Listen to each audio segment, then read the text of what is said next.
মহিলার মৃতদেহ উদ্ধার ঘিরে চাঞ্চল্য গলসিতে।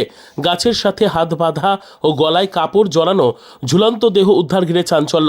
ইতিমধ্যেই গ্রেপ্তার করেছে ব্যক্তিকে এই ঘটনায়।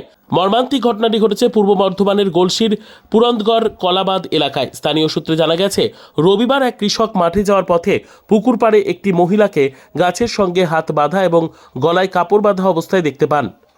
এরপর তিনি আশেপাশের লোকজনকে ডাকেন এবং দ্রুত খবর দেওয়া হয় গলসি থানায়।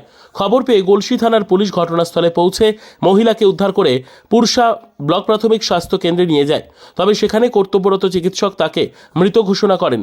মৃত মহিলার মা জানান, তার মেয়ের বিয়ে গলসির পোতনা গ্রামে হয়েছিল, কিন্তু স্বামী কর্মসূত্রে বাইরে থাকার কারণে তিনি মায়ের কাছেই থাকতেন এবং স্থানীয় একটি রাইস মিলে কাজ করতেন।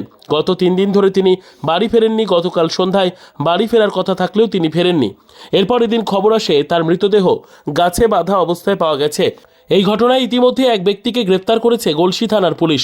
এই ঘটনার পেছনে আরও কারা রয়েছে তা জানতে ইতিমধ্যেই তদন্ত শুরু করেছে গলসি থানার পুলিশ। আমি তো ঘর থেকে যেতে পারি না, কি করে বলবো? আপনার কি কারো উপর সন্দেহ হচ্ছে? সন্দেহ আমি কিছুই বলতে পারছি না। ঘর থেকে তো আমি কোথাও যাই না, কি করে বলবো? মেয়ের বয়স কত? মেয়ের বয়স হয়েছে 3টে ছেলে আছে ওর। 3টে বাচ্চা? ওই যে 2টো আর একটা ওর বড় দিদির ঘরে। মেয়ের বিয়ে কোথায় হয়েছিল?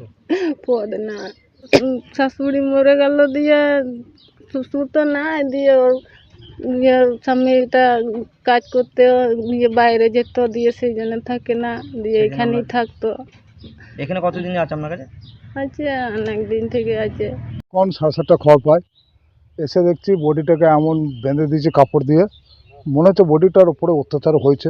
হ্যাঁ, আর গলাটা বাঁধা রয়েছে। হ্যাঁ, আর এমনি যে গলায় ফাঁই দিয়ে মারা এরকম নয়, ওর উপরে অত্যাচার করে মারা হয়েছে, যেটা বডিটা দেখে বোঝা কি গেল অনুমান করছেন? যে ওর উপরে অত্যাচার করা হয়েছে, এটা অনুমান করছি। কারা মেরেছে না, সেরকম কিছু বলতে পারছি না। আমি এসে দেখলাম বডিটা উপরে অত্যাচার হয়েছে, রেপও হতে পারে, বডিটার উপরে রেপও হতে পারে, বুঝলেন? কোথায় হয়েছে? এই তো আমাদের পুরন্দগড় গ্রামে বাড়ি কলাবান। আমার বাড়ির ওই 200-300 মিটার তফাতেই একটা ডাঙা আছে মাঠের ধারে। ওই ধারে একটা আদিবাসীর মেয়ে ছেলে, এটা আমাদের কলাবাঁধেরই মেয়ে ছেলেটাকে পরিচয় পাওয়া গেল। রাত্রে কখন বা কারা তাকে একবারে নৃশংসভাবে হত্যা করে গাছে বেঁধে রেখে পালিয়ে যায়। সকালে এখানে বাঙালির একজন ওই শোষা তুলতে এসে খবর দেয় আমাদের যে এরকম একটা মেয়ে ছেলে যাকে বেঁধে রেখে গেছে। এসে দেখলাম যে না, বাঁধা নয়, একদম মারা গেছে। তারপর বাড়িতে খবর দেওয়া হলো, আমাদের পুলিশদের খবর দেওয়া হলো। পুলিশ এসে বডি নিয়ে, কোন থানা? আমাদের গলসি থানা, পঞ্চায়েত উচ্চগ্রাম। আচ্ছা, বডিটা কি রকম দেখলেন সকালে? বডি মারা, একদম মারা গেছে। তাকে পুরো গাছের সঙ্গে বেঁধে দিয়েছে। বাঁধা ছিল হাতগুলো? হ্যাঁ, হাতে বাঁধা, গলার সঙ্গে গাড়ি বাঁধা। হ্যাঁ, কিভাবে অনুমান করছেন যে এটা মেরে দিয়েছে এবং বলছেন? এইটুকুই অনুমান করলাম, কারণ গাছে যদি তাকে সে সুসাইড করতো তাহলে গলায় চাপ পড়লে জিভ বেরিয়ে যায়, আমরা যা বডি দেখেছি। কিন্তু কিছুই না, মাটিতে তো লেগে আছে, সে তো মাটিতে দাঁড়িয়ে আছে, তার হাতগুলো বেঁধে দিয়েছে আর গলাটা বেঁধে দিয়েছে। মহিলার নাম কি জানেন? মহিলার নাম বলছে অঞ্জু হেমব্রম, না কি বললো, মঞ্জু হেমব্রম। কোথায় বাড়ি? কলাবান, আমাদের কলাবান উনি কি করতেন? আদিবাসী পাড়া, মিলে কাজ করতেন। বয়স কত হবে? বয়স আমরা আনুমানিক করলাম 25 বছর হবে হয়তো।